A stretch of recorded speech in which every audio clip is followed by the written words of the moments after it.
welcome to the My Macular and Me webinar for August, focusing on age-related macular degeneration.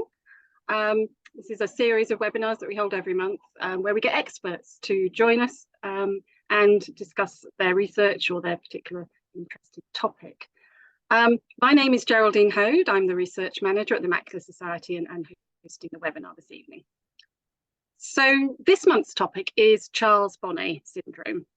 And this relates to the experience that some people have of visual hallucinations associated with their sight loss.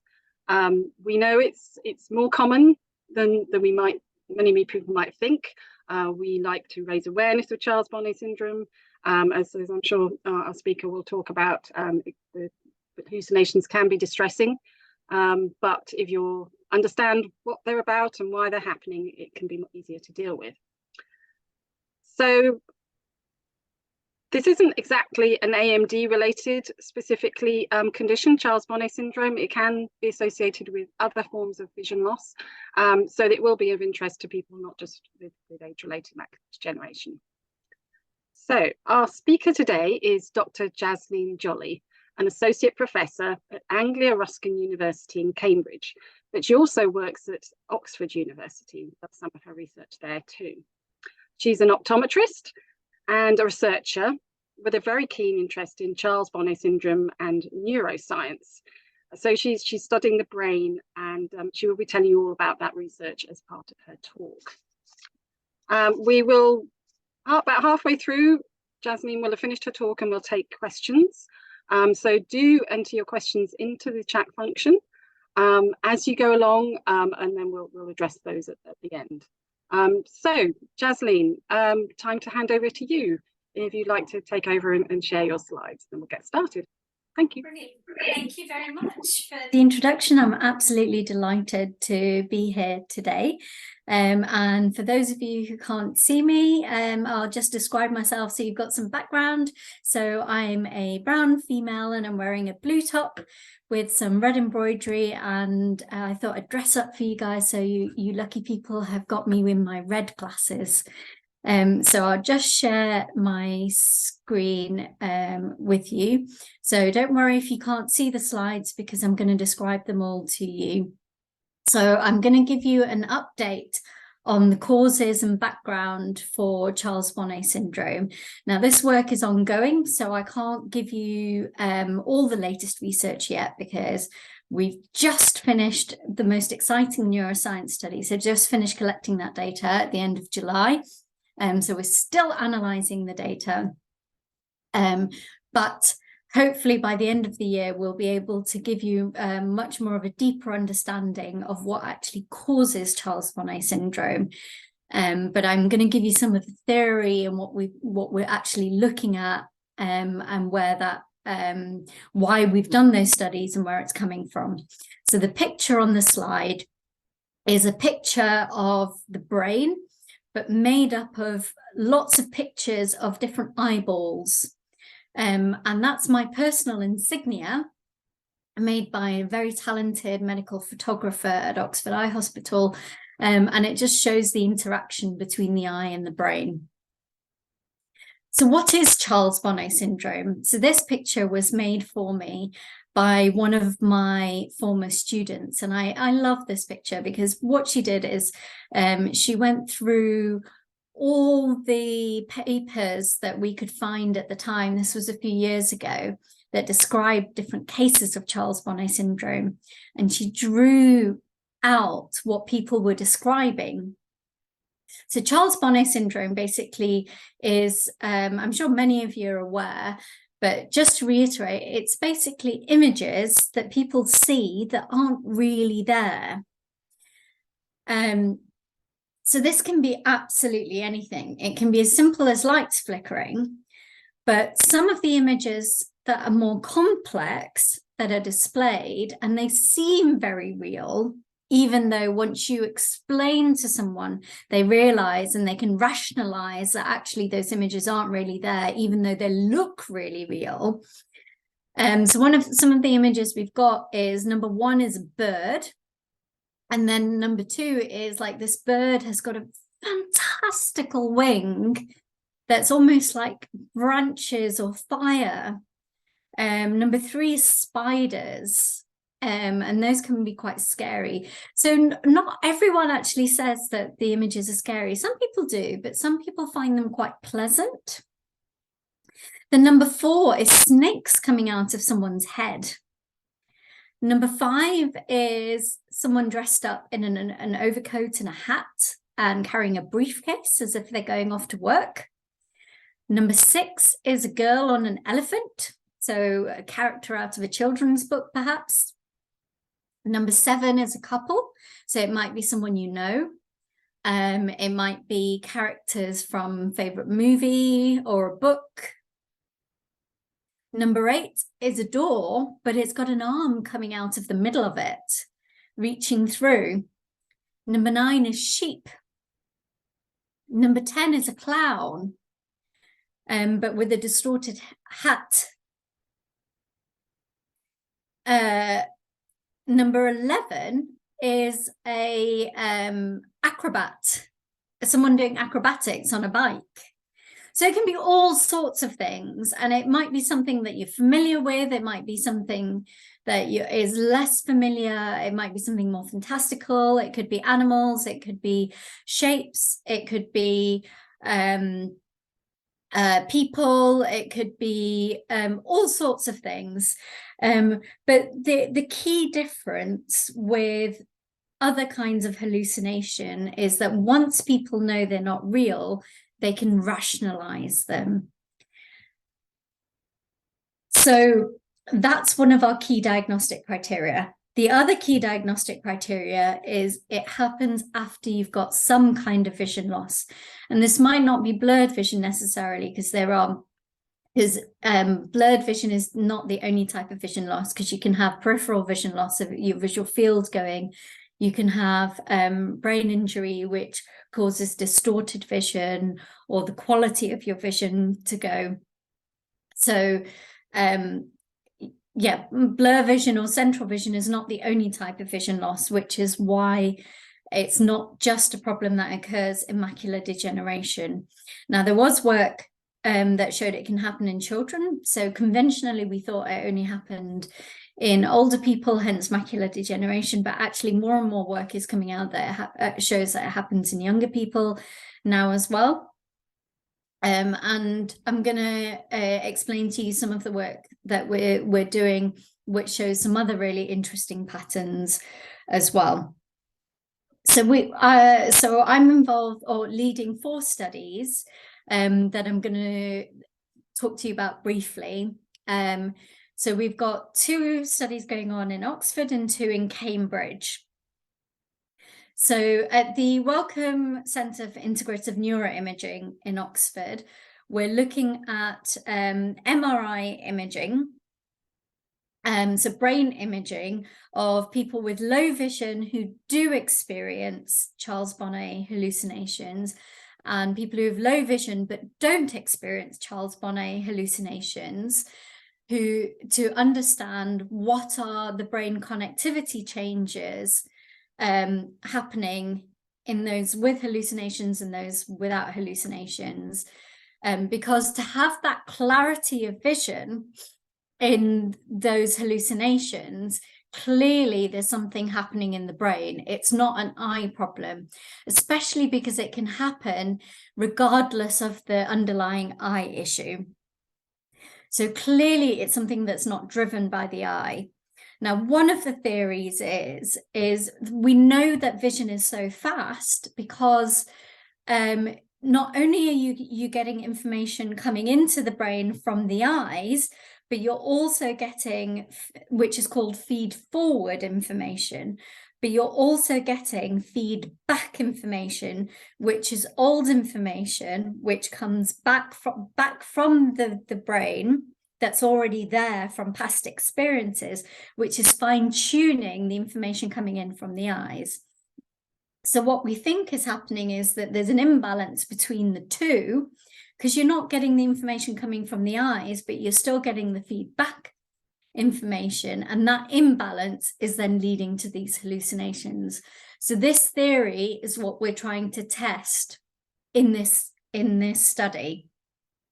But why that is happening more in some people and not in others, we're not really sure. So this study just finished data collection a couple of weeks ago, and we're just sitting down and starting to look at this data now. So unfortunately, I can't give you any results from it at the moment, but hopefully we'll be able to start looking at that and answering some questions as to why some people get it and others don't. I mean, the average prevalence seems to be around 30%. Some studies say 10%, some say 60%. We're not really sure the exact prevalence, but I'll talk a bit more about that later. In the Cambridge study at my new university, Anglia Ruskin, what we're doing is looking at the brain activity using EEG studies. So it's the same technology as they use to look at your heart. So we're looking at electrical signals in before, during, and after the hallucinations. So we were aiming to get 10 people for that, but in the end, we were only able to get 5 because not many people came forward with frequent hallucinations. So again, that study's now closed because we only had ethics for a certain amount of time. But we've got 5 people now who we've got recordings before, during, and after their hallucination. Because it took so long to recruit people, I've just raised some money and I've got a new person starting in hopefully in September to analyze that data, and we should be able to try and pick out what the brainwave changes are and whether we can get a clue as to whether there's a change in the brain activity that might help explain what's actually going on. That might give us a clue again as to what's causing the hallucinations and why they're there. So that once we put those 2 studies together and the information from those together, that will help us determine what's actually causing the hallucinations. And once we know that information, that might help us develop strategies as to what we can do to actually help support people. And also, medical people never take things seriously until they know the actual physical cause. So again, once we have that information, we can actually go out and educate people beyond ophthalmology and hopefully get Charles Bonnet syndrome taken more seriously beyond ophthalmology, beyond optometry, and hopefully get people better care outside of these areas. So in wider medicine. So the last 2 studies, the ones in Oxford Eye Hospital and Addenbrooke's Hospital, are taking 2 different approaches to actually look at prevalence. So the Oxford Eye Hospital study was prospective, as in looking forward. So over almost a year, we were asking people who were attending the vitreoretinal clinics and the genetics clinics, which tend to have younger adults, everyone coming in, whether they experience hallucinations. And the aim of that was to try and find more accurate prevalence rates amongst younger adults. And we actually found it's lower than we anticipated. But what we found is, interestingly, some people who have vision loss in one eye get Charles Bonnet syndrome. So that's a really new finding. And I'll talk a bit more about that study in a minute. The study in Addenbrooke's Hospital in Cambridge is still ongoing. And what we're doing is we're trying to go back. So that's a retrospective study. So we're going back through the people. We've got a database in the hospital of everyone who's been registered as sight impaired or severely sight impaired, so partially sighted blind. And we're trying to ask everyone on that database over a certain period of time, have you ever, or do you experience Charles Bonnet hallucinations, and trying to get prevalence data accordingly that way, and then asking them about their hallucinations if they say yes. So we're trying to get prevalence data in a slightly different way to the way the Oxford people got prevalence data. So that work is still ongoing. So if you get a call from that study, please do answer, because we can't do this work without you taking part and giving us your time. So let me give you some information about the Oxford study. So so far we've done 6 detailed interviews about the hallucinations that people get. 5 more, we're just waiting for them to organize a time to answer those. And really interestingly, people can get hallucinations when only one eye is affected, which is not something we anticipated. And whereas in older folk, it tends to be more people, in the younger folk, it seems to be more animals, trees, or simple objects. And they can occur at home, when alone, calm, tired. And traditionally, we always thought that actually hallucinations tend to only occur for a year or 2, and then they seem to disappear. But actually what this study is showing, that quite a significant number of people have hallucinations for quite a long time. And maybe they just don't talk about them, and because no one asks about them, and they just carry on, even beyond 3 years. So that's quite a new finding as well, which goes against what most of us in the clinical community anticipated. So that's something that we need to address and start talking more to patients about, if such a significant number of people, because 2/3 of people that we've talked to so far seem to have had them for more than 3 years. So this is just a very quick analysis that we've done so far, because, as I say, like, this is all very, very new work, but it's quite a surprise to us. Now, when I was working in the low vision clinics, I always asked the question, do you see things that aren't really there? And it's one of my pet peeves that many people don't ask that question. And I know we need to do a lot more education on people, or on clinicians, to start asking that more and more. And what my hope is that once we've completed this work, and we can actually have the evidence base to show that this is not psychological, there's a real there's actually something real going on here, to ask about that, there's something real happening in the brain, then we can encourage more clinicians to ask about this.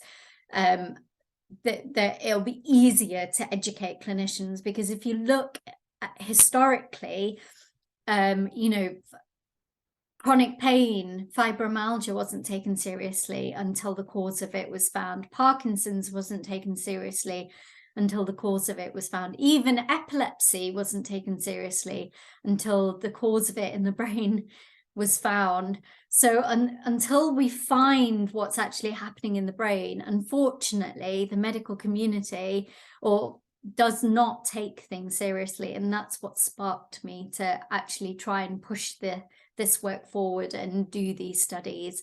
But we have struggled quite a lot to recruit. So we do need you as the patient community to help us and to move, to work with us, and to help give your time for this work, because without you, we can't do any of this work to move things forward. So I think I've waffled on quite a bit there, and I would rather give more of this session to you guys, and give more to your time to answer your questions. Thank you, Jasleen. That was great. We're definitely going to have to get you back to talk about the results. Yes. Ready. Yes, next year, definitely.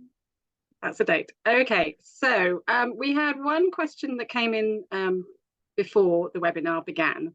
And this is from a lady whose husband has hallucinations.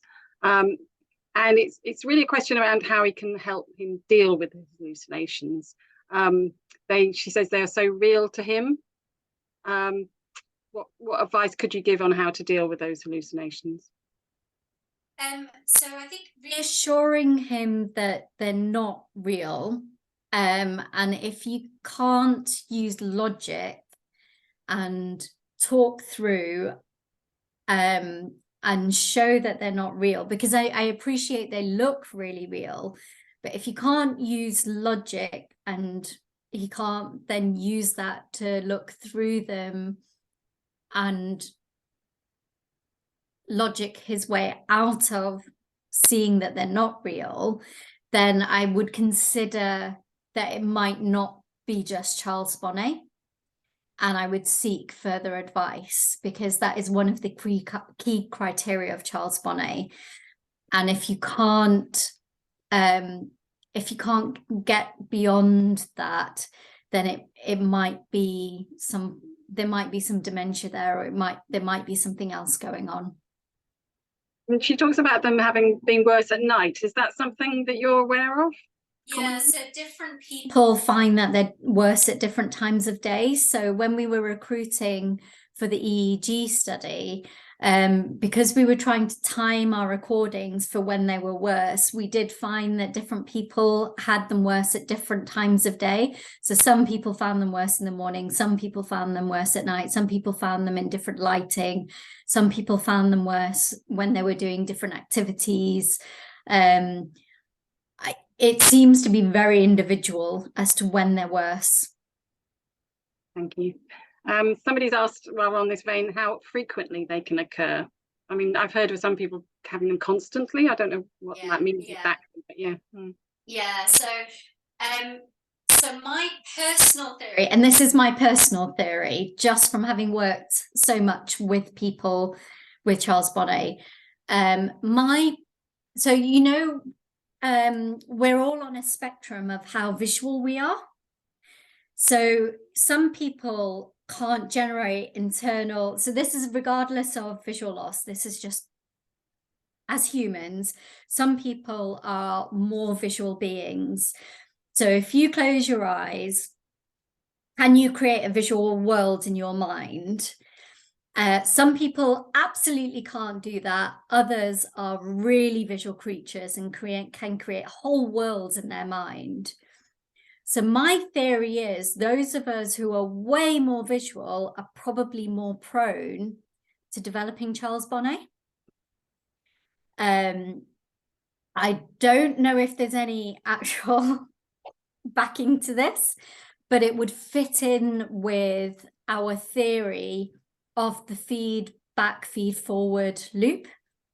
Because if you're really visual, you're more likely to have a stronger feedback mechanism. So to me, that would make sense. If you're more prone to creating visual imagery, then those centers in your brain are more likely to be really active. Mm-hmm. So that would make sense. But when we do the data analysis from the MRI images, we'll know more. Yeah, that'd be fascinating. So somebody's not really sure whether they're experiencing Charles Bonnet syndrome. She possibly sees cockroaches and a mouse, a cute little mouse as she describes it, but that moves rather slowly, and mice usually move fairly fast, don't they? So how could she tell, or how could anybody tell whether they really are hallucinations or there is actually something there? Try and interact with it.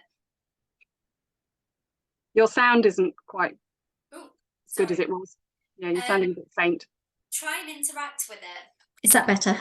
Yes. Sorry, I probably covered it. The mic. Try and interact with it. If you interact with it and it disappears, it's probably Charles Bonnet. If it's a mouse, but there's no evidence of any droppings or anything, then it's not a real mouse. If no one else can see it, if you try and point it out to someone there and no one else can see those things, it's not real. If it's clear but your vision is blurry, if like the hallucinations are not in keeping with how you see other things, it can't be real. Yeah, I think I've heard people describe that and actually quite enjoying them because they are clear. Yeah. Exactly. And this is what I say is not everyone finds them distressing, because I've had patients come in and say, oh, I see some beautiful flowers and I quite enjoy seeing those because I know I can't see those things normally. I'm like, fine, great, enjoy them. If they're not distressing, enjoy them. There's nothing wrong with that. Okay, I don't want to ignore these questions. It's not exactly about Charles Bonnet syndrome, but somebody's had a cataract operation and then been diagnosed with wet age-related macular degeneration. Could the wet AMD have been present before the cataract surgery? Yes. Yes. So with cataract, it does, as much as it blurs your view out, it blurs our view in too. So it's not always easy for us as clinicians to see what's going on. So yes, it could be possible, but also the surgery can sometimes aggravate the situation as well. Okay, thank you very much. So some more questions coming in. Are visions always silent? There's no auditory component, I don't think. Well, I mean, if you have not of pure Charles Bonnet syndrome, but just like you've got Charles Bonnet syndrome of vision, you've got equivalent syndromes of all the other senses. So auditory, when you've got hearing problems, you've got an equivalent to Charles Bonnet syndrome of audition, of hearing loss. And phantom limb syndrome is the equivalent of losing limbs. So one of my students actually wrote an essay about the similarities and differences of phantom limb syndrome and Charles Bonnet syndrome. Yeah, so there are similarities and differences between all of these things because they're all about how the brain processes sensory information. Okay, I feel there's people out there not really sure whether they've got Charles Bonnet, because somebody asks, she sees large solid black images at night, shaped a bit like an inverted heart. Is this Charles Bonnet? Could be. Absolutely could be.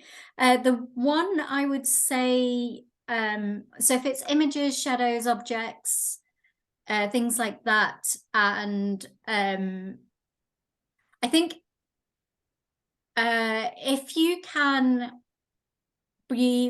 had vision loss and you're fairly sure that they're not really there, it's most likely is Charles Bonnet. The one I would be wary of is flashing lights, because flashing lights could be either visual snow syndrome or it could be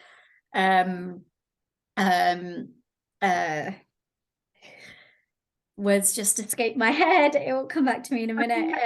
Visual snow syndrome. That's interesting. Yeah, so that's something a bit different, but it also could be phosphenes. So flashing lights can be a number of different things. It could be Charles Bonnet syndrome, but it could also be a couple of other things. So flashing lights are always worth having checked out in case there's something else going on in the retina.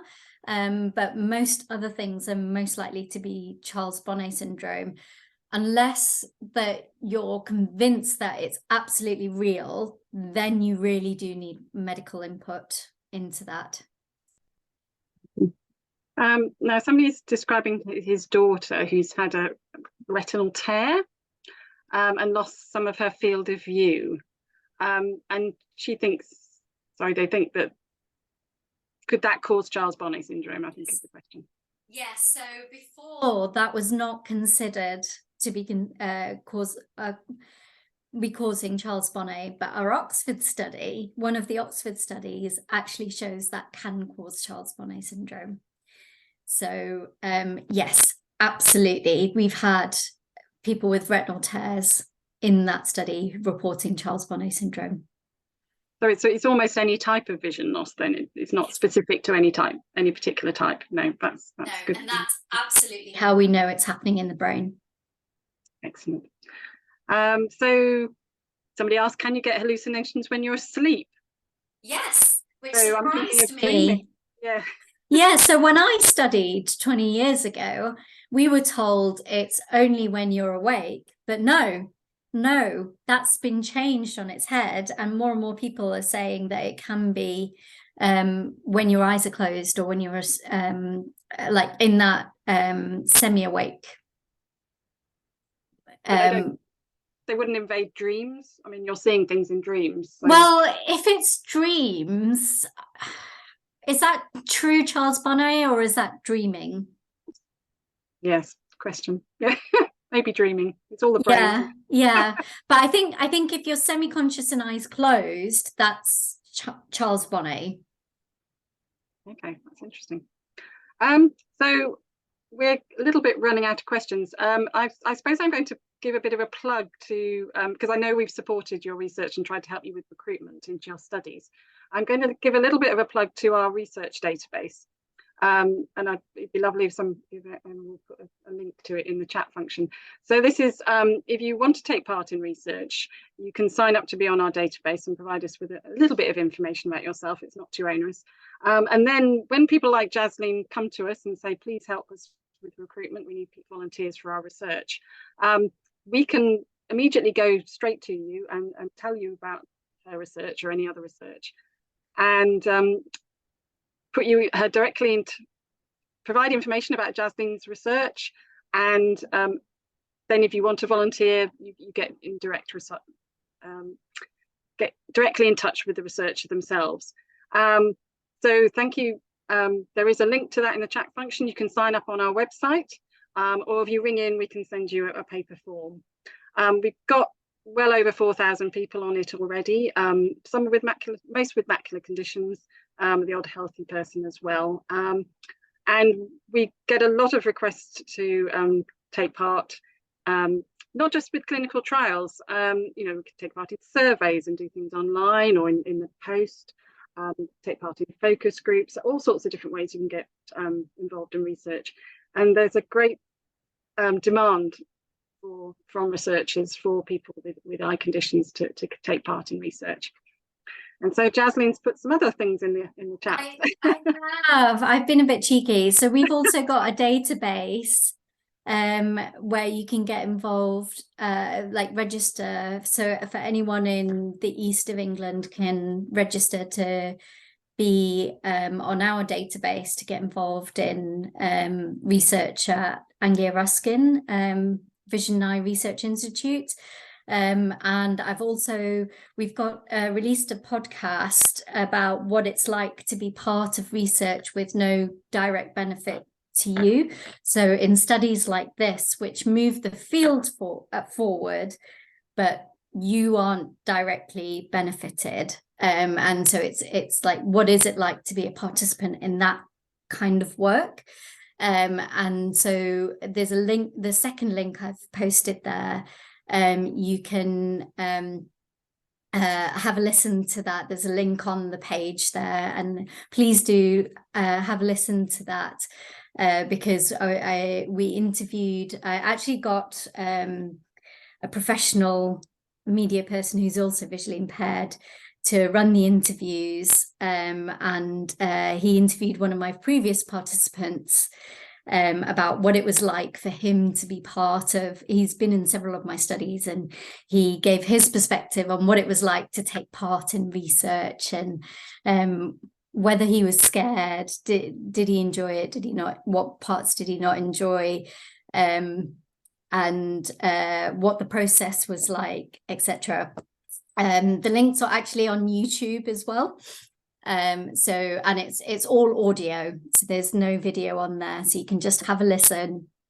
And then Tom also interviewed me as well about what we do with all that information and how we use it and how important it is for us. And although there's no direct benefit to you for that individual study, how we need those studies to actually, because like without those, we can't do clinical trials where you have a treatment, because unless you have all the background information, you can't put a treatment together. So please do have a listen to that, because I think a lot of people don't realize how much background work goes into developing treatments and how much work is needed to support the treatment before you can even get there. Yes, absolutely. I mean, there is some advice that we provide to people to sort of stop the hallucinations or make them go away when they're happening. And we've got a little bit of research of our own going on in that respect to try and so there's a team at City Uni that are working on advising people to interact with the hallucinations. I think there's a team in Cardiff that advise you to look to the side. And then we used to tell people just to close your eyes, sit down and just try and relax. That was the training I was given when I first started. So those are the three most common strategies. But I'm hoping once we've got our work with the brain imaging work, we'll be able to actually develop some more targeted strategies, because we'll know what is actually going on. So yeah. Yeah, the Macular Society, we funded some work a couple of years ago on, let me get this right, transcranial direct current stimulation, so a very mild electrical current applied to the brain to reduce the number of hallucinations. Yeah, the team in Newcastle did that. Yeah, with Dominic Fitch, our sort of CBS expert, and Dr. John Paul Taylor. So that was pilot work, but it did look quite promising. Yes. And I'm hoping that they're going to take that research on and do some more tests to really check whether it worked, because that's another possible treatment, particularly for people who have almost constant hallucinations, who find them disturbing. That would be useful for them, I think, particularly. And I can also recommend getting in touch with Esme's Umbrella, yes. who are dedicated to supporting people with Charles Bonnet syndrome. They are absolutely brilliant as a source of support and information as well. Lovely. Okay, we've had quite a few more questions, or lots of people sharing their experiences of Charles Bonnet syndrome, actually. So somebody in Scotland who wonders if they can contribute to the research in any way. Do you know anybody in Scotland maybe doing any research in this area? I don't at the moment. The nearest is Newcastle, but I don't think they've got anything active on quite at the moment. Okay. I don't know if they'll be picking up that work again. And there's somebody else in the USA who would be keen to participate. We don't keep a very close eye on what's going on in America in terms of research in this area. But you can find out about clinical trials on a website called clinicaltrials.gov. And that lists clinical trials that are going on all over the world, and a very large proportion of them happen in America. So it's a great place to be if you want to take part in research. So I'd recommend looking on clinicaltrials.gov. Otherwise, you probably need to be UK based for your research, I'm guessing, Jasleen? Yeah, absolutely. Our travel budget does not extend that far. But just keep an eye out on this space, because when new studies start, we'll be recruiting again. Okay, somebody's asked about travelling between Oxford and Cambridge. I mean, I presume you need to be the Oxford studies, you need to be around Oxford, and the Cambridge ones you need to be. No, we were recruiting from all over the country, but our ethics is now finished, so we can't take any more people any for either of those studies anymore. Okay. Somebody's asking about, this is slightly different, but about, is there a new way of healing macular degeneration? And I'm thinking they may be thinking about the new drugs for late stage dry macular degeneration, AMD, which we featured in a webinar earlier in the year with Professor Ian Pearce. So I would recommend you looking at the webinar, a past webinar, and they're all available on our website, to look for the Professor Ian Pearce one. He was particularly talking about the new drug that had just been approved in America called Syfovre. Most recently, just this month, a second drug, would you believe? We didn't have anything, and then two come along at once. And that one is quite similar, and it's just been approved in America, and we're hopeful that the UK authorities will approve those drugs in the next year or two. Certainly we think Syfovre maybe receive approval early next year. So that's just a recommendation to look at one of our previous webinars to find out more about the new drugs for dry AMD.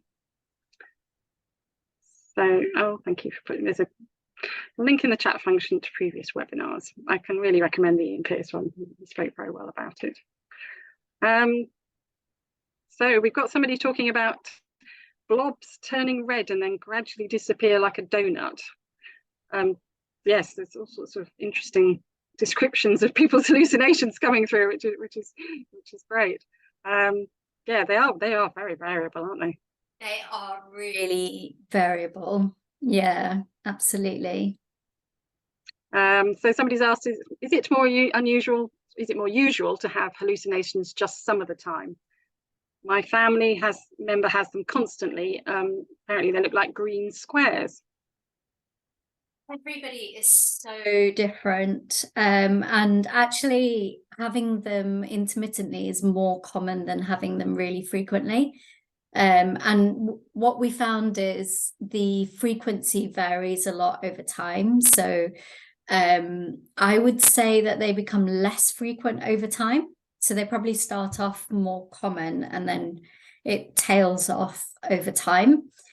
Is my gut feeling from speaking to people, but it's very, very variable. And I think what was published was that during lockdowns they increase, so social isolation seems to increase them. Mm-hmm.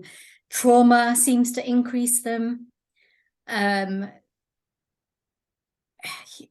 Yeah, so so isolation, trauma, bad news, anything kind of negative is probably going to increase them. And then as you get used to them, as things settle, then they get easier to deal with. So I don't know whether they decrease or you just start noticing them less. Yeah, I think we reckon we saw an increase during 2020 in people contacting our advice and information service about their hallucinations. So we did detect a rise, and I think I heard other people did. Yeah, and because my habit in the low vision clinic was always to ask about them, and then when I saw people at follow-up visits, because they'd been reassured, they were less bothered by them. And so if more clinicians were doing that, I think they're going to be a less of a problem. So I wish more clinicians would ask about them. I know. That's when I go out to groups, I mention them all the time. And there's always somebody in the group. This is a local peer support group. There's always somebody who's experiencing hallucinations. And there's always somebody, maybe the more newly diagnosed people who've never heard about it and sort of appreciate being told. So we mention it all the time. So we've had another one in. I see blue shapes occasionally. She has dry AMD in both eyes. Generally seem to see colour shape on green colours, trees, plants, grass, and so on. Is that Charles Bonnet or just me? Probably Probably Charles Bonnet. Probably Charles Bonnet. So the Charles Bonnet isn't just complex images. It can be shapes, lines, blobs, coloured patches. All of those come under the umbrella of Charles Bonnet. So yeah, I don't think it's just you. Please be reassured. Thank you. And somebody who thinks they may have experienced seeing bees when they were in an MRI scanner. That's an interesting one. Yeah, they do come when you're stressed. So I'm not surprised, because a lot of people find MRI scanners stressful because it's a narrow tube. And so please do listen to my podcast, because we talk about what it's like to be in an MRI scanner during that podcast. So you might find that interesting, because my previous participant gives a different spin on being in the MRI scanner, which I found interesting as well. So yeah. You're in an MRI for quite a long time, I understand. I've never had one myself. So it depends on what you're in there for. In our experiment, we have people in there for just over an hour. We don't design experiments for any more than that. That's our limit. Are people allowed to listen to music or anything, or just no, because then they can't hear us, so that would be a safety problem. And also we can't have any metal in there. Right, yes, that makes sense. Okay, I think we're kind of running out of questions. Oh no. Is there any ethnicity associated with having Charles Bonnet often? Not that I'm aware of, no. No, I honestly think it's literally related to how visual a person you are. So how active the visual centers and the visual memory parts of your brain are. Interesting. Thank you. Okay, well, if we've we've reached the end of our questions. I don't want to necessarily drag this out to an hour if we don't have any more questions. So thank you so much. It's been fascinating, and we will get you back. Do contact our advice and information service if you've got any more questions or you want any support. You're finding your hallucinations distressing. So advice and information, the number is 0300 30 30 111, available 9 till 5, Monday to Friday, or there is other information on our website. Do access the advice and information service if you've got any further questions. I'm just going to say that next month's webinar is on mental health. It's a study at UCL Moorfields on mental health associated with chronic eye disease. So that includes age-related macular degeneration and glaucoma. And that's a study that we provided some funding for, and it will be very interesting. So do join us next month to hear about mental health and eye disease. Thank you very much, Jasleen. It's been great. Thank you very much. Thank you. Goodbye, everybody.